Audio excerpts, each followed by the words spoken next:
there is no reward for finding fault. GST council एक constitutional body है। Constitutional body वे body होती हैं जिनका ओरिजिनल टेक्स्ट में मेंशन है। ओरिजिनल टेक्स्ट का मतलब है कि जो अपना कॉन्स्टिट्यूशन है उसके अंदर मेंशन है, उसको चाहे अमेंडमेंट करके उसके अंदर ऐड किया गया हो या जब आपने अडॉप्ट किया था तब से उसके अंदर है। तो ये आर्टिकल 279A के अंदर मेंशन है जो पार्ट 12 के अंदर आता है। Part 12 article 279। इसको कॉन्स्टिट्यूशनल अमेंडमेंट 101 2016 के अंदर ऐड किया गया और ये जुलाई 1 2017 मिडनाइट से अडॉप्ट हो गया, इनेक्ट हो गया। तो इसका अपॉइंटमेंट प्रेसिडेंशियल ऑर्डर से किया गया है। इसके अंदर लिखा है, इसके टेक्स्ट के अंदर आर्टिकल 279 के अंदर 2 महीने के अंदर 2 month with in 2 month president एक ऐसी बॉडी काउंसिल बनाएंगे जिसके अंदर ये कंपोजिशन होगी। अब कंपोजिशन की जहाँ तक बात करें तो इसके अंदर जो यूनियन फाइनेंस मिनिस्टर है वो चेयरमैन होते हैं और यूनियन फाइनेंस मिनिस्टर के अलावा जो अदर स्टेट मिनिस्टर हैं, जो minister of the state finance के हैं, वो इनके मेंबर होते हैं। जो अदर स्टेट्स हैं अपने जैसे 28 स्टेट हैं और यूटीज हैं, उनके भी जो स्टेट मिनिस्टर होंगे, स्टेट फाइनेंस मिनिस्टर होंगे, वो भी इसके मेंबर होते हैं। काउंसिल की मीटिंग के लिए इसकी कोरम 50% होनी चाहिए, 50% कोरम होनी चाहिए और किसी भी डिसीजन को लागू करने के लिए प्रेजेंट और वोटिंग का मेजोरिटी 3/4 होना चाहिए, जिसमें से सेंटर के पास 1/3 है वेटेज और स्टेट के पास 2/3 वेटेज है और इसका जो सेक्रेटरीट है काउंसिल का वो न्यू दिल्ली है। हम ओरिजिनल टेक्स्ट को एक बार देखते हैं। Article 279 goods and service tax council, president, इसको प्रेसिडेंट इनेक्ट करेंगे। Constitutional amendment act 101 2016 constitute council to be called goods and service tax council.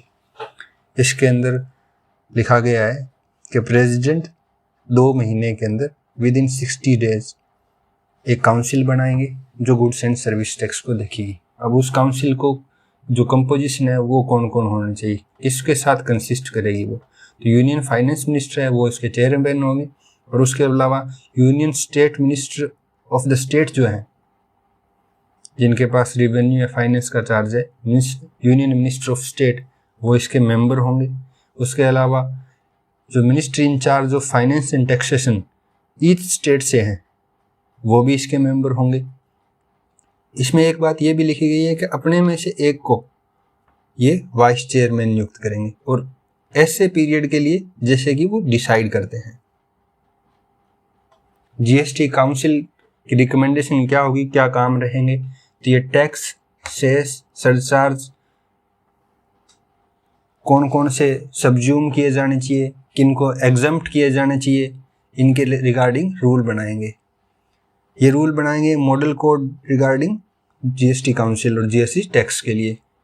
Levy कितना होना चाहिए, एप्रोप्रिएशन कैसा होना चाहिए, इन सब के रिगार्डिंग। थ्रेशोल्ड लिमिट कितनी होनी चाहिए, रेट क्या होना चाहिए, पेमेंट क्या होनी चाहिए उनकी, और specific rate for a period during calamity, यानी कि डिजास्टर के दौरान या किसी नेचुरल आपदा के समय किस रेट से एडिशनल टैक्स अपने रिसोर्सेज को रेज किया जाना चाहिए।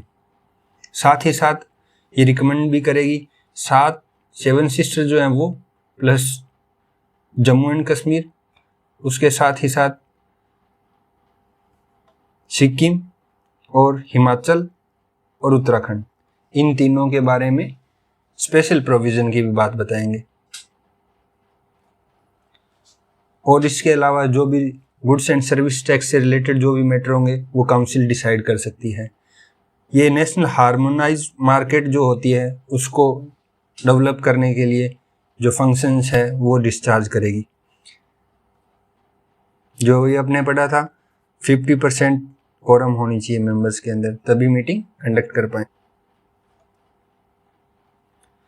सेंट्रल गवर्नमेंट का शेयर है 1/3, स्टेट गवर्नमेंट का है 2/3 और टोटल कंप्लीट मेजोरिटी 3/4 से ली जा सकती है डिसीजन।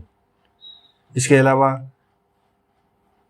अगर वैकेंसी है या कोई डिफेक्ट है या प्रोसीजर इरेगुलरिटी है, तो इन कारणों के कारण वो डिसीजन वैलिड नहीं होगा, ऐसी कंडीशन नहीं मानी जाएगी। भाई इनके वजह से कोई भी डिसीजन रोका नहीं जाएगा। इसके साथ साथ 10th पॉइंट है, ये कोई भी डिस्प्यूट जो होगा स्टेट के बीच में हो या सेंटर और स्टेट के बीच में हो या स्टेट के बीच में हो, तो उनको भी एडुकेट करेगा, उनके भी रिकमेंडेशन देगा। तो काउंसिल के ये काम है। जीएसटी काउंसिल के बारे में थोड़ी brief discussion. Constitutional amendment act 101 2016 के अंदर इसे अमेंड करके इंसर्ट किया गया, इनेक्ट किया गया। 1 जुलाई 2017 को मिडनाइट सेशन प्रधानमंत्री ने कंडक्ट किया था। स्लोगन था वन नेशन वन टैक्स। इसके अंदर जो सबज्यूम डायरेक्ट इनडायरेक्ट जो टैक्स थे, वेट था, service tax, excise, luxurious tax. 4 slab बांटी गई थी, 5%, 12%, 18%, 28%। ये एक डेस्टिनेशन बेस्ड टैक्स था जो फाइनल कंजप्शन पॉइंट पे लिया जाता है। गुड्स एंड सर्विस टैक्स को लाने के क्या कारण रहे थे? जैसे कि ये डबल टैक्सेशन को कम करेगा, जो मल्टीप्लिसिटी थी टैक्सेस की, स्टेट कुछ ले रहा है, सेंटर कुछ ले रहा है, एक स्टेट से दूसरे स्टेट में वेरी कर रहे हैं, तो उस चीज़ को सिंप्लीफाई करने के लिए भी। दूसरा क्लासिफिकेशन इशू था, भाई इसको कौन ले, स्टेट लेना चाहिए, स्टेट के बिहाफ पे ले या सेंटर के बिहाफ पे ले, तो उसको टैक्स ऑन टैक्स यानी कास्केडिंग इफेक्ट था, उसको अवॉइड करने के लिए। जिससे क्या होता है, कास्केडिंग टैक्स से एक प्रोडक्ट पे टैक्स लगा, फिर उसके ऊपर टैक्स लगा, तो वो चीज़ महंगी से महंगी होते एंड जो कस्टमर है उसको बहुत बर्डन फील होता है। तो उस चीज़ के लिए कम करने के हिसाब से ये जनरल रीजन है इनके। जीएसटी का सिग्निफिकेंस क्या होगा? एक तो ये कॉमन मार्केट डेवलप करेगा, यूनिफाइड मार्केट। यूनिफाइड मार्केट होने से एफडीआई बूस्ट होगी, मेक इन इंडिया कैंपेन को गति मिलेगी।